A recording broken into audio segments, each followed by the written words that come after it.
delicious sweets. I got lean on my drink. Now that's what's up. That's what's up. Now that's what's up. That's what's up. Now that's what's up. That's what's up. Okay. We back in the game. Let's get it. I got money, I got beats, I got J's on my feet.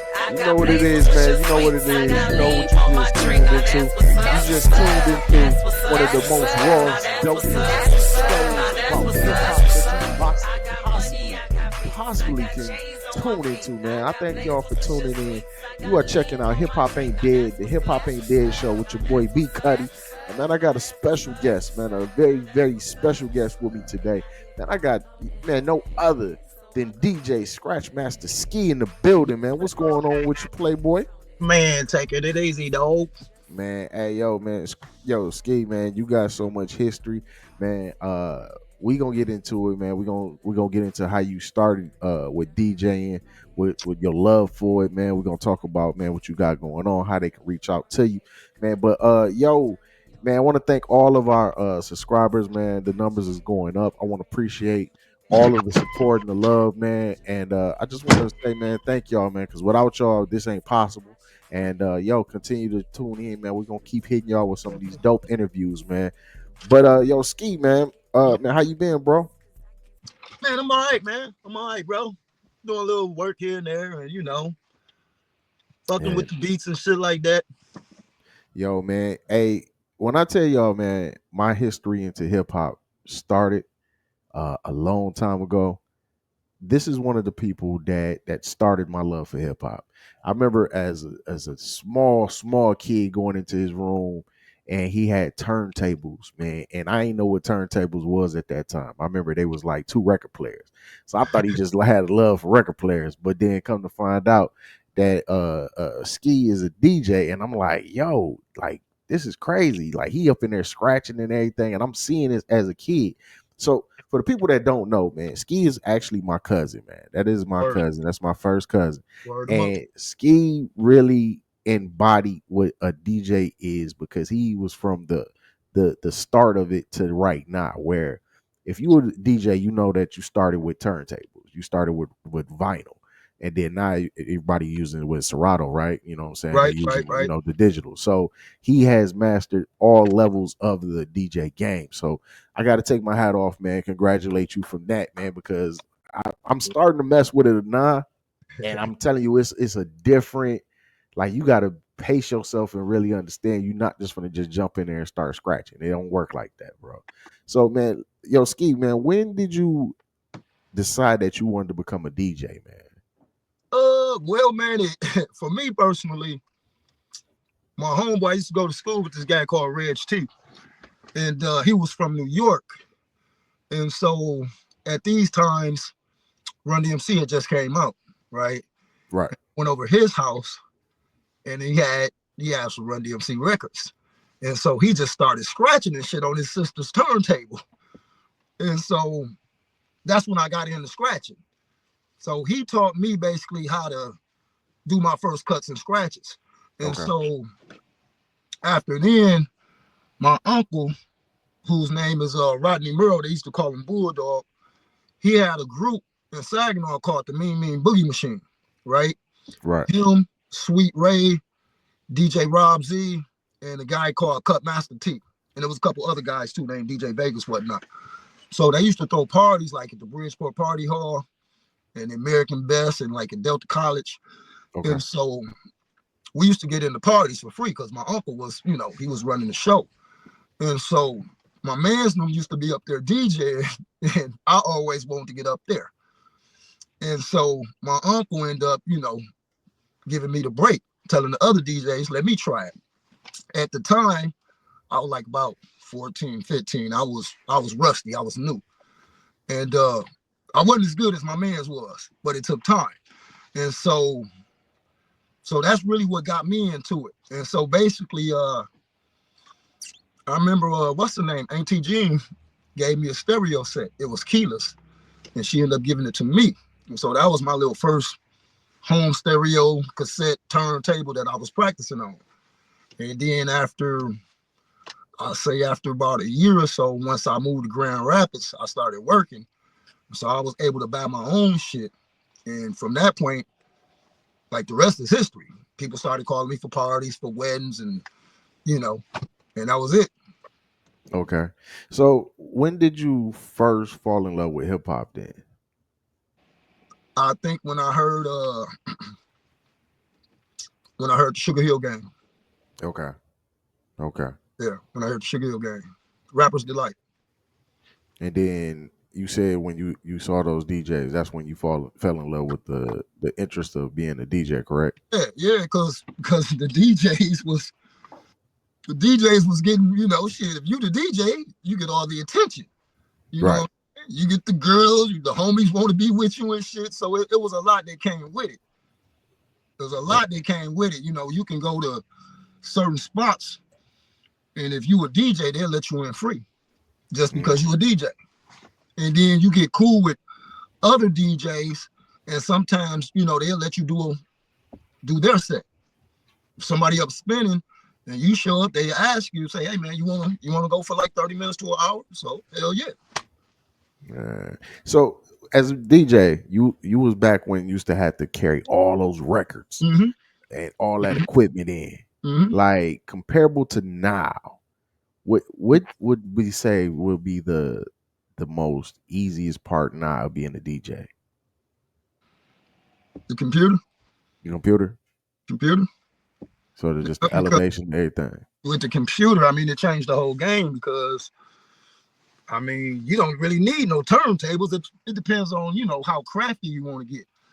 But the computer, like you said, we used to carry all those records and you would basically, we might have like 4, 5 crates of records or 6 or whatever, and you gotta shoot through those crates to find your next record or whatever. And so that took a lot of skill. You have to have your crates organized and all that. And with the computer more or less, you can just see it and throw it on the deck. Like you said, if you're dealing with Serato, see back then we didn't have no Serato. We didn't have no digital mixers, and everything was on vinyl. Everything was on vinyl. And so you had to have the latest new records and shit like that. And basically the Serato and all that stuff basically just made it easier. Okay. Yeah. So back then, even recording music was different. You had to actually do different tracks. Now it's more just easily, Fruity Loops and stuff like that. Right. As far as DJing, was it harder to do more of the cuts, like, what I'm saying, going back and forth between the records and blends, or was it kind of like more simpler with the vinyl? Well, with the vinyl, most of it back in the day was, I'd say, blending in the records. You get DJs to do scratches and stuff like that, but most of the time when you're doing parties, you're just really trying to keep the crowd going. And so blending the records in is what keeps it going. You know what I'm saying? If a DJ can give you a hot mix, it'd be a little scratches here and there, especially if they probably gonna break a new record. But it's really the blending, man, trying to keep the crowd grooving and so they don't know what's coming next. But you just gotta keep, just gotta keep hitting them with something that's hot. But vinyl, man, vinyl was fun again, but like in today's time, back in the day, sometimes your record might scratch or some shit, you know what I'm saying? And so that's the advantage with like Serato and all this new technology. I got 212s, but I got this new stuff called it's called phase. And so phase is like a digital needle where I don't actually have to put the tone arm on the record or nothing like that no more. I got this thing called phase, and it sits like in the middle of the record and the spins, and it hooks up to the mixer. And so you don't, it's vinyl, but you ain't gonna scratch, you ain't gonna jump. So with that being said, though, and you got the vinyl, and now you got the more digital. Mm-hmm. Do you prefer? Well, let me ask this question: breaking a record. What is the process of breaking a record for people that don't know? Breaking a record is like if you got, say, I ain't really up on too many artists today, right? But like say you got like a new Kendrick record, and people anticipating the record or whatever. And so basically, if you're gonna break the record, you as the DJ gonna tell the crowd that you finna play this new joint, right? You might say y'all ready for this new Kendrick or whatever. They might be like, and oh yeah. So you might cut the intro and then let it come in. That's breaking the record. Breaking the record is just basically letting the crowd know you finna drop something new. So do you get a lot of artists, like when you in your parties, and do you get a lot of artists that come up to you and want to pay for, like, hey, can you play our track? We give you like $50 or we give you $100. I haven't got much of that, but I mean, people do it though. People do it. But like for me, like here's the deal. When you rocking a party, and then somebody wants you to play their track, I mean, first of all, you want to kind of hear the track. It depends on, it depends. So like if you got a party and say you got like a group, and say that the group kind of got to have like a name. It's hard to just break an artist and don't nobody know who they is. Right. You know what I'm saying? It's hard to just play something new and, you don't know if it's funky. You don't know if the crowd gonna vibe with it. So that's kind of hard to do sometimes, man. It depends on the artist and it depends on like the crowd. So like if you local and you got a following, then yeah, you can break that record real easy because you got a following. But if you don't got like a following and you just want me to break your record, that's hard to do. Most people won't do it. And if they do, they only doing it for the money. So does payola happen a lot as far as the DJs? Not as far as, like I said, a lot of times most people ask me to play their shit, but I ain't had too many people that offer to pay. Okay. To play their shit. Okay. So, because I remember, for those that don't know, I did music for a while, and I remember getting a DJ to play your music. You had to at least build that reputation with that DJ. You do. I mean, because like if somebody come to you and they want you to play their track, you gotta like you want to like at least know the artist or at least know his music. Right. It makes it easier to play that track than as versus somebody just come up to you and you don't know them and they want you to play their song. And for DJs, like on the radio, that's different. But when you live, man, it's kind of complicated because the music got to be good. It's got to be good. So I'm glad you said that. My next question will probably be, has there ever been a track that you personally did not like, but the crowd loved, and you was kind of forced to play it? Like you was so tired of hearing this track. Well, what I learned about DJing, man, this is what I learned about DJing. It ain't about what I like. It's about what the people like.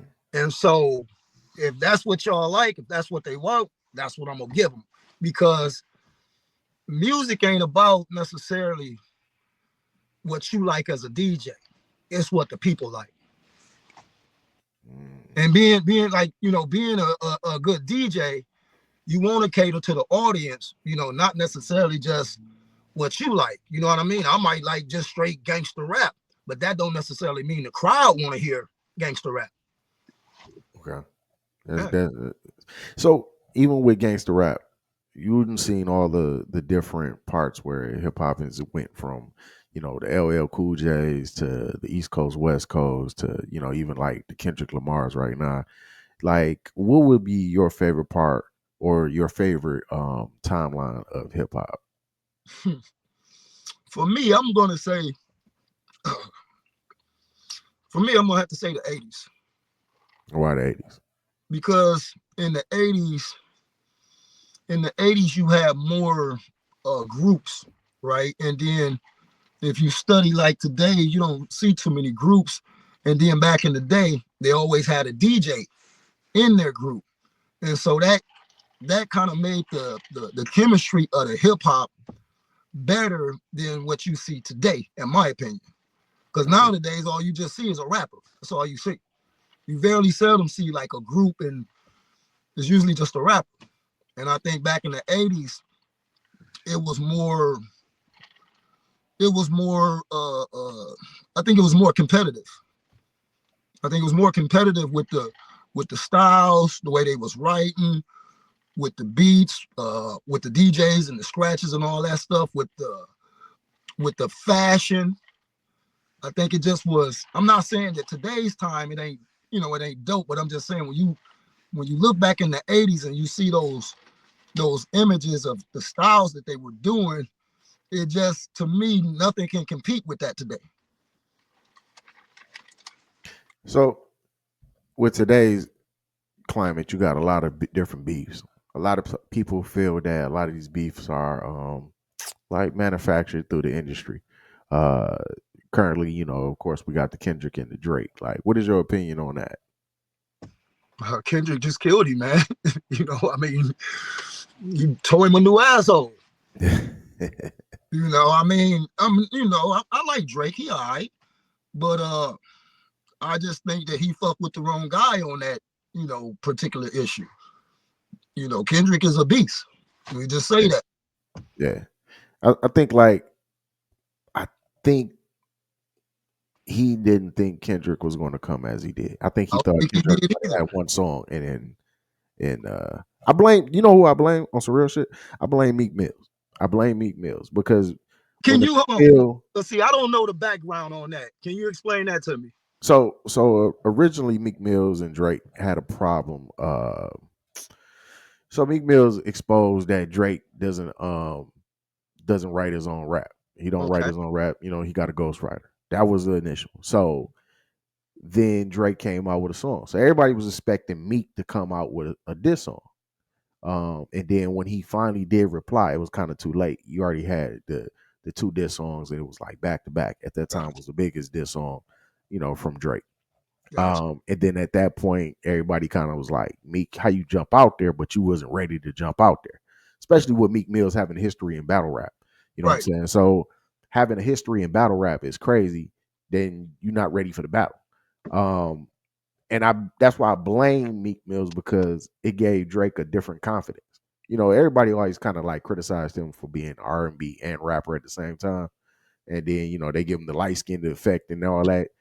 But like you get that confidence that you took down this one person, and then Pusha T didn't have that popularity to really put that nail in the coffin. So now you got it like, all right, I got all this confidence. I'm gonna go ahead and I could talk shit to anybody. But when Kendrick come, Kendrick, he was saying, "Oh, I'm gonna make you rap. I'm gonna make you drop something." So when he did drop, he didn't stop dropping, and that was like it was like overkill. It kept on like, I all right, see. I'm gonna give you that dead kick. Now, you know what I'm saying? So it is different. So you checked out the Super Bowl performance though, correct? Mm-hmm. Mm-hmm. What did you think about that? I think it was awesome. I think it was awesome. I like the Samuel L. Jackson part, the Uncle Sam, and when he was saying Kendrick don't do it, and just the whole concept, even the red and the blue and the white and the American flag, and the whole concept of how black folks built America and shit like that, but we never get no credit for it. Right, correct. It's just the whole concept of it was moving to me, man. It was just something that I don't think that America was ready for. Nah, nah. I think he started off by saying, you picked You the put the right right guy, with the but wrong guy. And I think it might have been a double message there. Like y'all picked the wrong guy, meaning y'all picked Trump. You know what I'm saying? Y'all picked the right time to have a I can agree revolution. with that. I can agree And with then that. and Trump was there at the time, but also you picked the wrong guy like Kendrick to give y'all this performance because I'm gonna give it to you. And I'm gonna give you a great performance, but I don't think you're ready for this performance. I don't Exactly. think I'm gonna be honest. I don't think a lot of black people was ready for that performance. They and they wasn't because I think in terms of like a lot of black people, in my opinion, a lot of people just ain't up on Kendrick Lamar like that. I've been up on Kendrick since when he first came out. And his performance, his style, his deliverance, his articulation is just one of a kind. You can't necessarily, you can't, you can't criticize him and say like he's a gangster rapper and all this. No, Kendrick Lamar is Kendrick Lamar. He Right. just something different in the rap game. That is definitely true. Definitely true. Yeah, I just think that when they picked him, because you know everybody said they should have picked Weezy, but in my opinion, I like Weezy, but I think I don't think none of Weezy's music necessarily has the message that Kendrick's does. And I think, you know, Lil Wayne is all about bitches and hoes and dope and syrup and all that Definitely. shit. Definitely. And so I think that's why they didn't pick him, to be honest with you. I think that Kendrick got more versatile, if you will. Mm. We can stay with the current climate of hip hop. I'm looking at hip hop right now, and a lot of the artists that's dominating these charts, that's dominating just period, are female artists. Like, what is your thoughts on the females pretty much taking over the game right now? I think I think honestly, I think it's like way overdue. But me personally, I don't really give a fuck about it. I'm not really into, you know, the shit that they saying and this and that and this. I think it ain't no class in the shit. Mm. I think like, you know, when you look at Glorilla, I don't she can rap. I'll give her a credit. She's good. But ain't no class in that shit, man. it's it's just different from yesterday till today. Okay. That's all. Okay. I think for me personally, since you know, I was like what fucking when hip hop like first really hit, I was probably like about 9, 10 years old when Okay. I think when the Sugar Hill first dropped, and then you had the Curtis Blow, Grandmaster Flash, Run DMC, and the Houdinis and all that stuff, and you had your female rappers, but the way they rap, they were more classy. I just say that these girls today, you know, I like Lotto, I like uh the Stallion and all that, Megan. I like this shit. They got skills. They got skills. And I think that the I think the niggas need to step their game up. That's what I really think. Because the females is running it. They killing it. I look at it like this is a I don't know. It's different because we can easily go back into like to say the 90s, right? Mm-hmm. Just pull out the 90s. We go Too Short, we go Luke, we go Poison Clan, Mm-hmm. we can go Trick Daddy, we can Mm-hmm. go a lot of that Miami bass. Mm-hmm. And even if you wanted to stay in the South, we can go like 8 Ball MJG ish. Yeah, we'll say that like a lot of that slick talk. Oh, perfect example, 3 6 Mafia, with Gangsta Boo. Mm-hmm. A lot of that is just currently right now. But it's like a blowback of it because we got females that's ripping it. I don't think the females that have a message get the push And like that. with that, man, I mean, like if you study the hip hop culture, if you study the rap game, you know with I think I want to say with these executives and these record labels, they flip the script because again, like in the 80s or let's say the late 80s, you had like your KRS-One, you had your Public Enemies, and then you ended up getting your NWA. And NWA was just basically they was basically saying shit that was real, like from the streets, what's happening in real life. And so after that, that's when it seemed like they just started to push that whole gangster image. That's why you had all those rappers out of the West Coast coming out because record companies was promoting that. But at the same time, you know, it to me, like in the 2000s, not the 2000s, the 90s, Pac was killing them. Pac was doing his thing in the 90s. Even before he passed away, he was giving you some real shit. Ice Cube was giving you some shit. Scarface them, Ghetto Boys them. UGK was dropping shit. P was dropping shit. And then like when the DMX them, Jay-Z them, Ja Rule them. But like when the 90s, not the when the 2000 hit,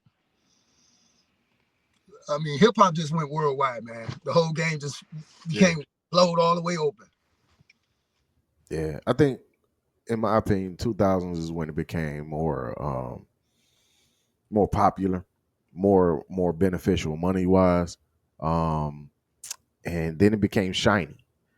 Like everybody always give Puffy the moniker of with shiny suit, the shiny suit hip hop, but in the 2000s, everything became dollars. Like it was all about Cristal and it was about Mm-hmm. Benzes and money. Mm-hmm. Um, Prior to that, everything was regional wise. So your West Coast, you had the different slang, you had gang banging, you had different things. New York, they talked about drugs, they talked about saying righteousness, they had power. You had black power, you had Chaos One, which people don't understand is he was talking righteous talk, but he also was talking about drugs and guns too. A Yeah, lot of people don't, if you break down and you sat there and listen to it, like, what I'm saying? And in actual, you know, cats was really into the streets. They had drug dealers around them at the time. Like Eric B and Rakim, they had drug dealers in their crews, but they were talking like they had lyricists. They was talking about rocking parties and everything. So the times was different. Um, but like in 2000s, it just became about let's just talk about money and the right. aspect of money. And then it became not even regional wise, but it just came like everything was a genre inside hip hop. Like you had I trap hip say this, hop, Cuddy, snap music, stuff like that. in my opinion, the records that they making today, it's a hit today, but then it's gone tomorrow. It seems like none of the music that's coming out have longevity, or like I can play this track again in 2025 that was a hit in say 2008, 2010. A lot of this shit is just one hit wonders, and that's it. You're Do not you, getting you're not getting a lot of music. A lot of this music that I'm hearing, I'm gonna give you an example. Whatever Glorilla song is right now today, that's whatever is hot, in 2 years it'll be no more. You can't play that shit in 2 more years and think you still gonna have the same vibe because a lot of it don't have longevity. so do you think that's because the way that everything is now, like I can go in the studio right now and make a song and put it out today instead of like back in the day where you had to like you will do a song and it might not come out for maybe 6. You would do a record and it probably won't come out for about a year.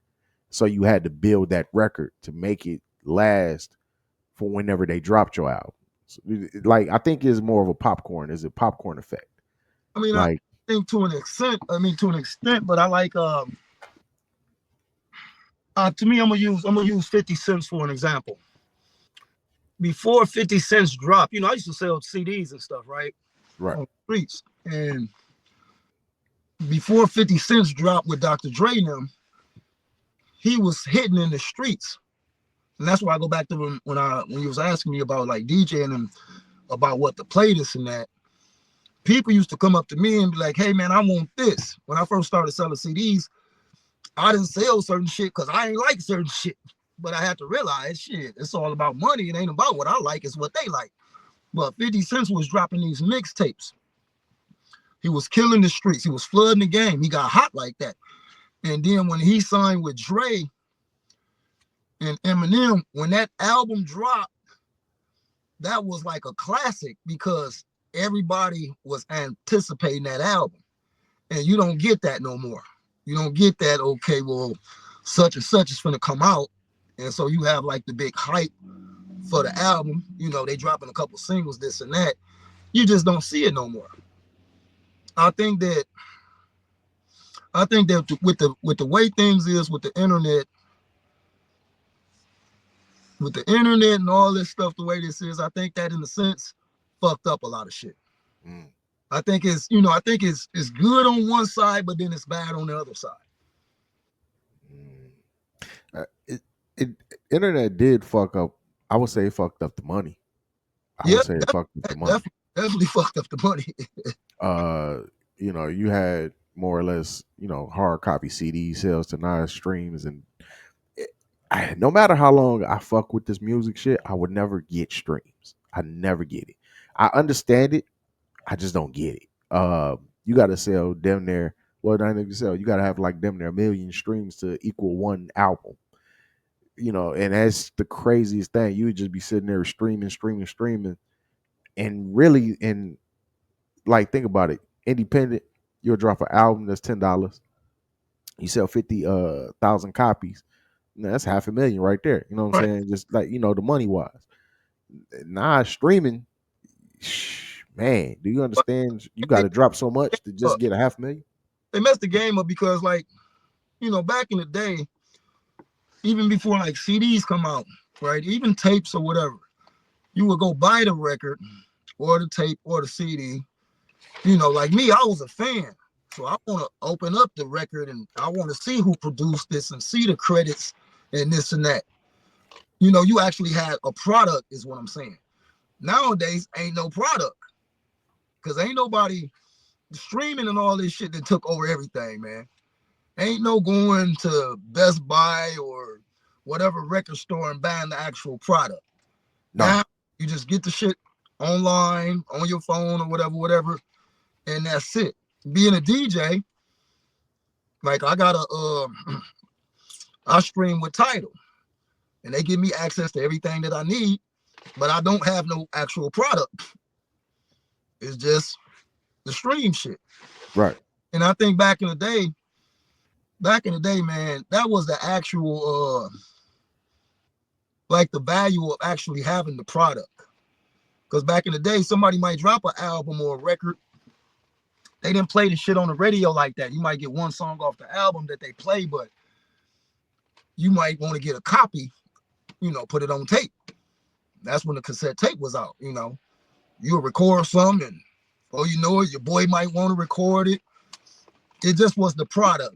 As with now, with the internet, there's no product. So that's making it hard for people to make money. Yeah, it's definitely different, bro. It's definitely different. Yeah. Man, I'm not gonna keep you that long, bro. But I do want to ask you this, man. If I had to ask you right now, if you had to give me your top 5 DJs that inspired you or that you listen to that you enjoy, who would be them top 5 DJs, bro? That's a good question. I gotta say, Jam Master J was a influential DJ. Probably Grandmaster Flash. My boy Cutmaster T.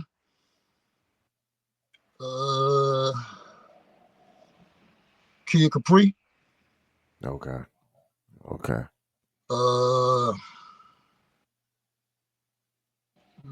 Top 5. That fifth one, I don't know, man, because there's so many of them that, like, there's a guy named DJ Rectangle, he cold. It's Qbert, he's cold. Quite a few of them. Okay. Yo, if I was getting into DJ right now, what advice would you give me? What kind of DJ you trying to do? I'm trying to get into the whole aspect. I want to learn the history of it. I want to get into right now. Like, if you can give me one piece of advice, just to start me off. I'm asking you this because, like, you got a radio DJ, you got like a club DJ.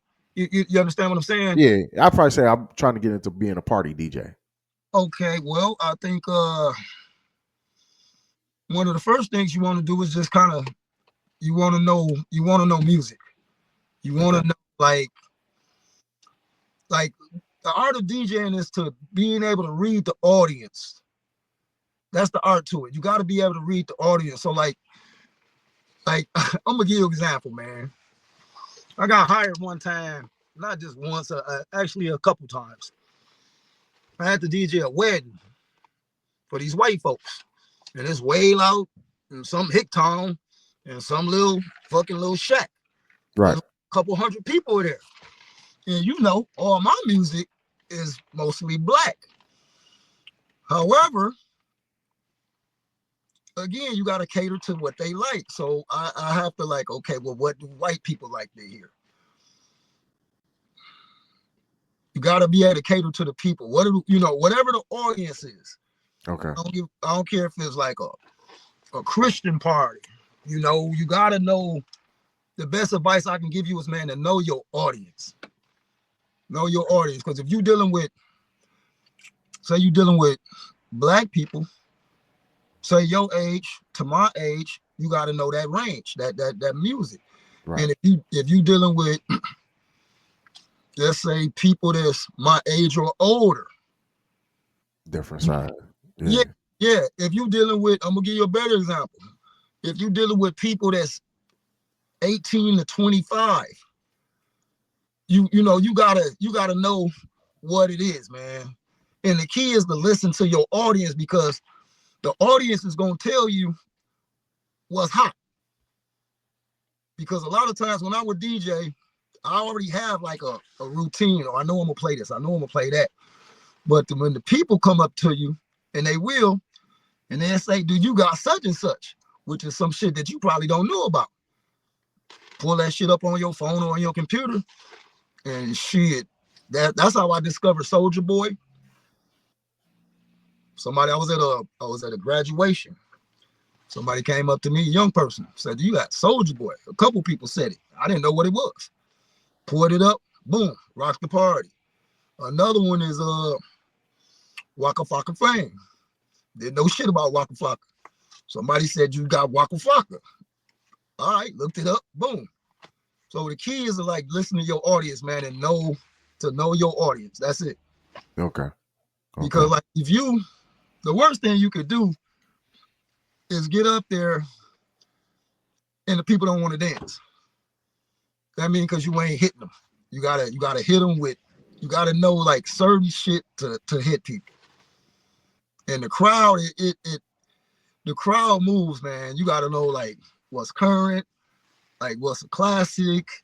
There's certain shit. There are certain songs that'll move the crowd.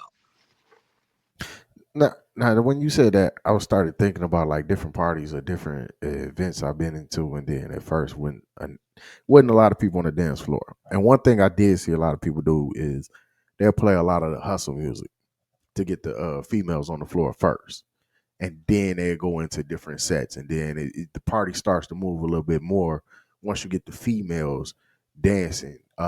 Is that something that you noticed, or is it I something mean, that you I would use? always say yeah, you want to keep the female dancing. That's why I'm trying to say that. That's what I'm trying to say. You can't, like, when you're doing a party, you can't just play like gangster rap and shit like that.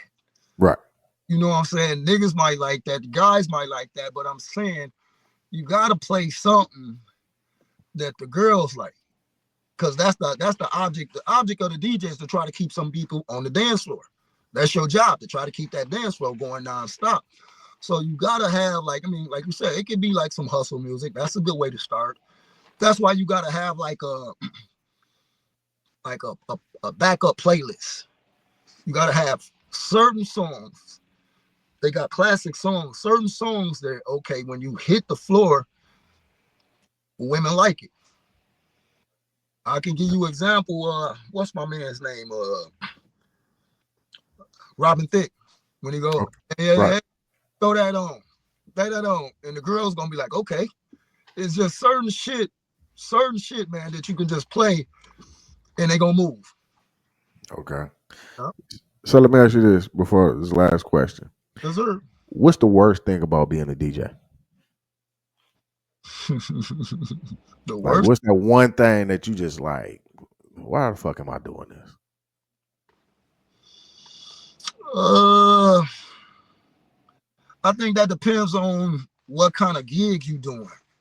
Because like one of my favorite gigs I like to do don't necessarily got to be like a club or a party like that. I like to do weddings.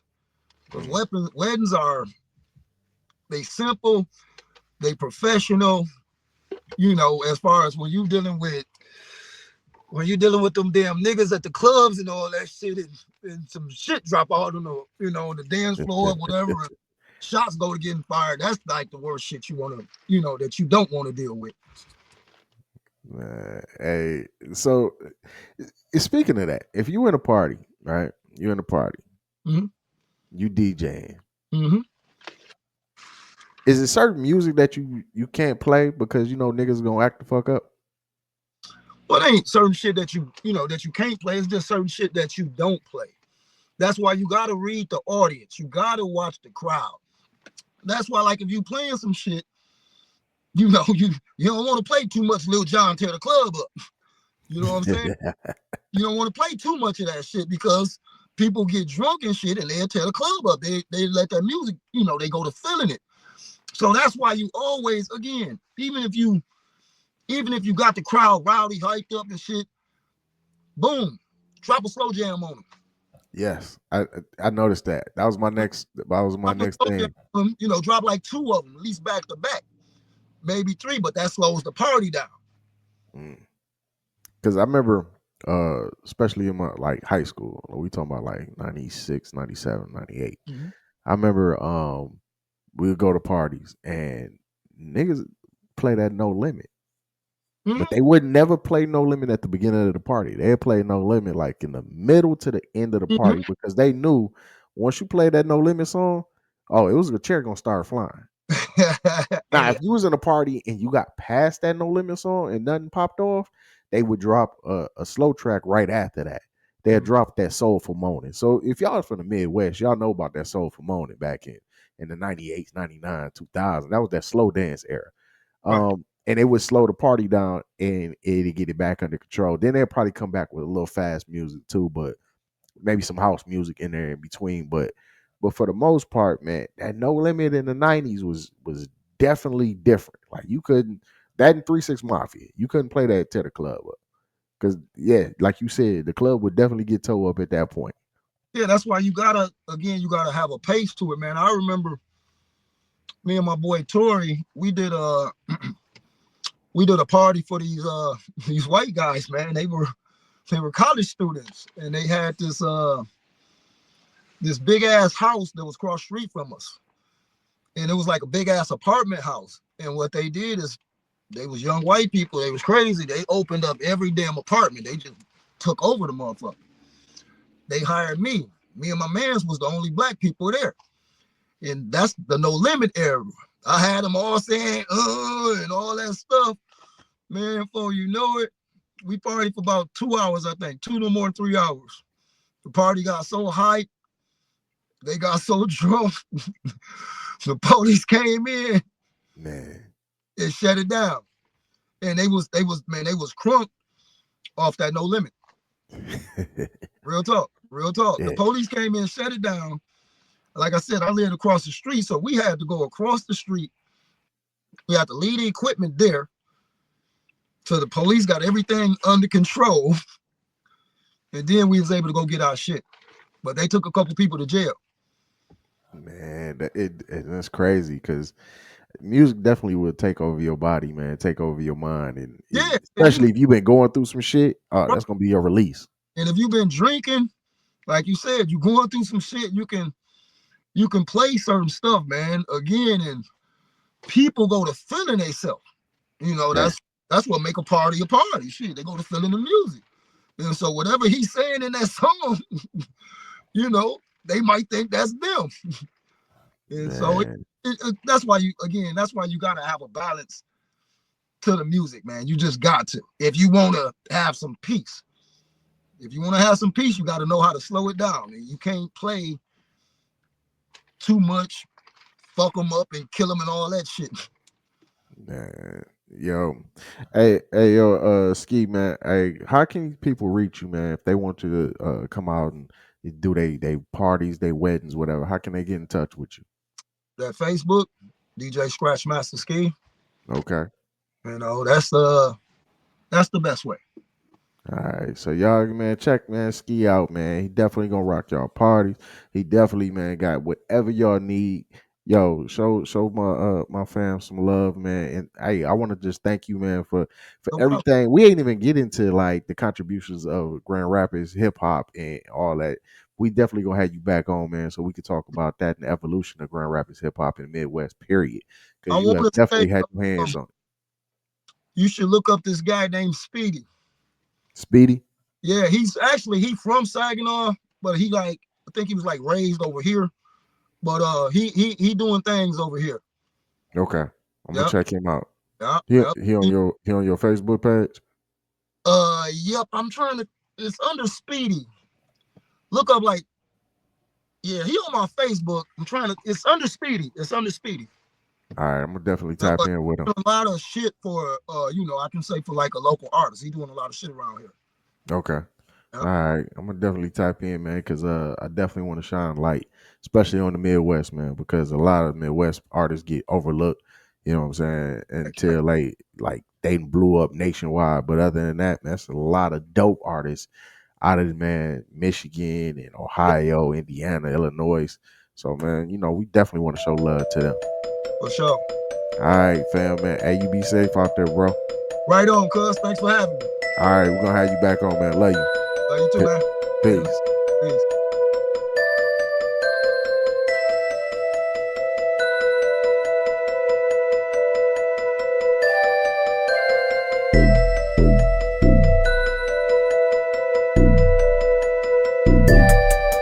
I got money, I got beats, I got J's on my feet, I got Blaze with your sweets, I got